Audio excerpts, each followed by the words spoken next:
Alright, that turned out well. The next thing I'm going to talk about is throwing some legs on here. Normally I would work with a full length 2x4, but I have a bunch of these out of the load-bearing wall project actually that were cut to fit the temporary wall, and they're like 87 inches or something.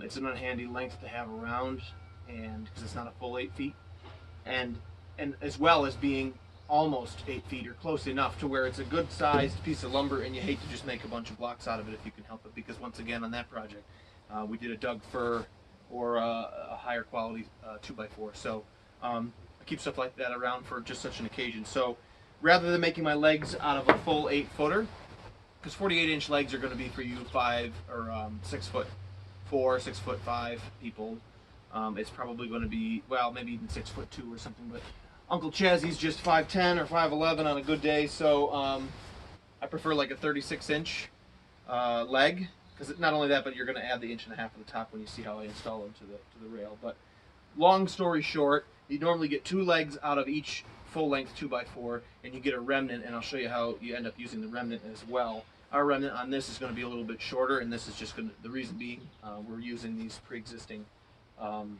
pieces of lumber that I've got right now. But what we're going to do is make 36-inch legs for Chaz, but for you, whomever you are, if you're shorter, taller, you're going to want to get a sense of what height you'd like to work at by measuring your kitchen counter, measuring the dining room table, measuring your desk or your other workbenches that you've got, and do what is going to suit you. So 36 is going to do us there, and then we're going to need it again, so we'll do it 72.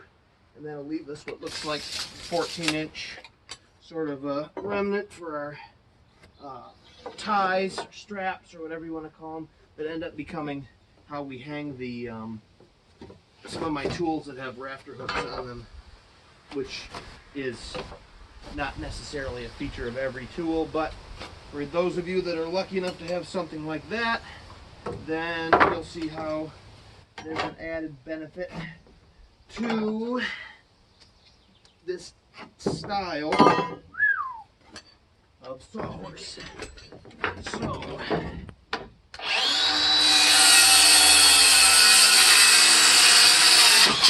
I've also got a plywood blade in here, which is taking forever to cut and using up more of my battery.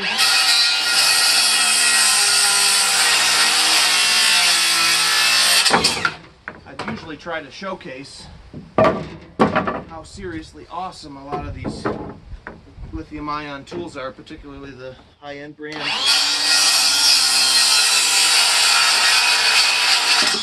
But in the earlier part of this process, I had the smaller cell, and it was coming down to the end of its charge on my drill gun, and I still have a high TPI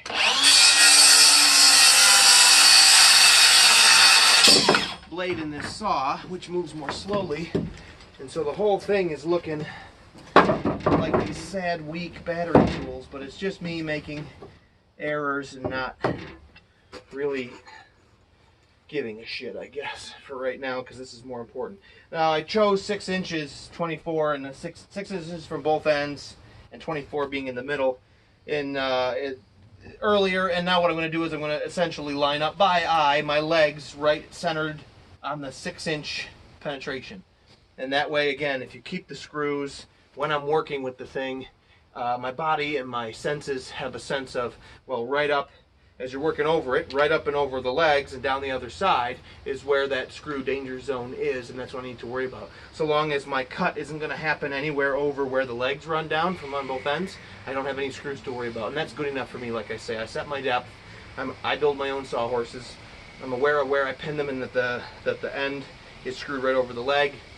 Perfectly fine. If I had to put a bead of construction adhesive in there and I took the top screws out tomorrow, then we're that much better off. So it's whatever suits you.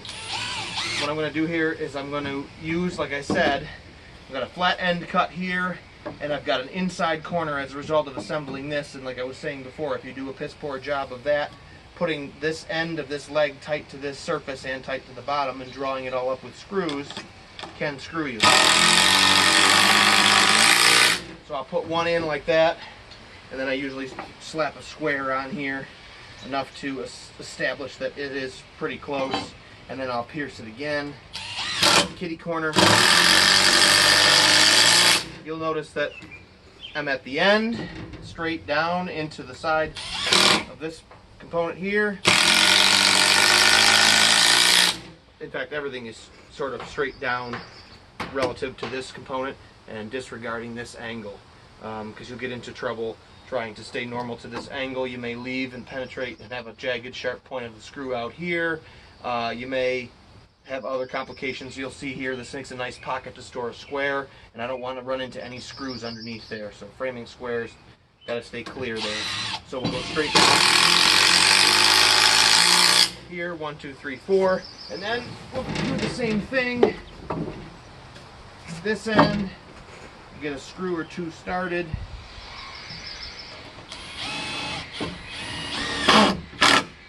Make sure I'm kind of centered on the location of that. Kept this end tight to there to the best of my ability to translate some of the load that we're asking this thing to bear. Taking some of the load that we're asking it to bear off of the screws, not necessarily just on the screws, but also stacking up lumber to lumber. That's a good sort of best practice once again. Because like any flat surface in your home or your garage or your workshop or your job site, it just starts collecting stuff. It's unstoppable. It's just like a magnet. And so if you have a set of sawhorses that are underbuilt and more and more and more and more lumber just for a second just to get this out of our way, throw that stack on there too. I've seen some collapse. And if you're in the wrong place at the wrong time, it can be dangerous. The force of the collapse can therefore knock other things over or even damage or create more problems further on down the chain of events. So you just want to build them tough at the outset and trust, then you can kind of trust for the whole time. Get that one and that one. 1, 2, 3, 4, 1, 2, 3, 4. For all my Catch-22 fans out there. And we'll put our other set on here. Oh, getting crazy. Look for that location there. Get another one here.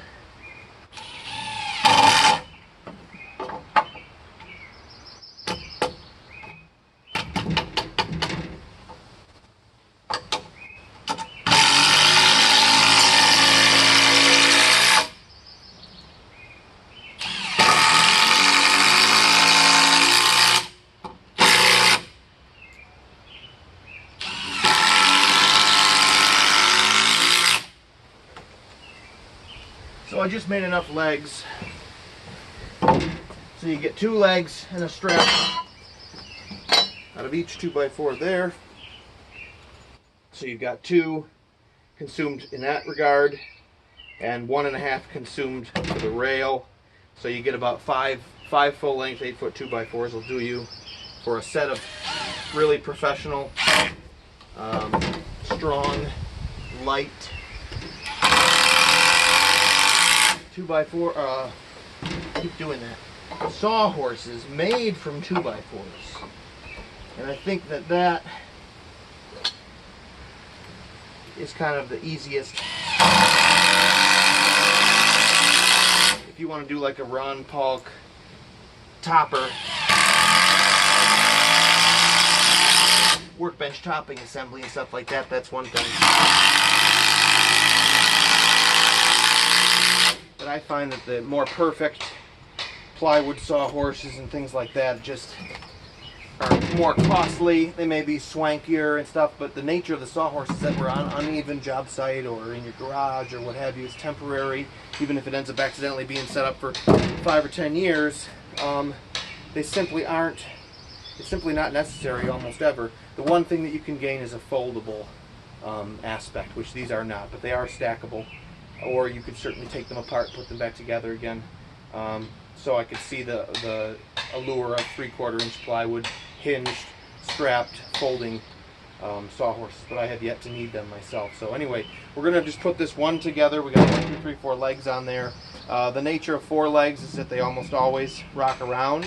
So don't spend a lot of time being pedantic trying to shorten one or whatever. It's everywhere you put it, it's a different place. It'd be nice to have a three-legged sawhorse because it would always sit tightly, but then you still have an instability problem. So we get to this point, I'm happy with that, and then we take the remnant pieces, which would normally be longer, but I like to send them just tight across the bottom of the end. Let me see if I can make sure I have this on camera. But I like to be across the bottom tightly like that. I'll do one,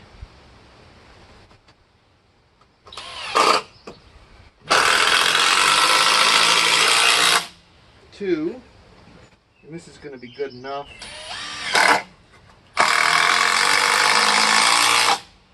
You certainly could do 3, 4 there if you wanted, and I'll do the same with the other end. And this just sort of protects the integrity of the legs from spreading out. You get a bunch of extra value.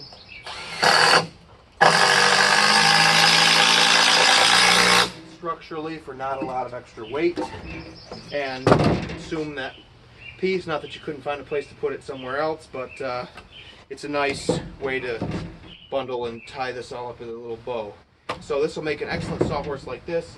And then, like I say, for somebody that has something like that, when I'm working with my saw, my Sawzall, jiggy, everybody's got a rafter hook on it, which makes a really nice place to make a cut and hang that up. And then I'll demonstrate as well the other potential that it has.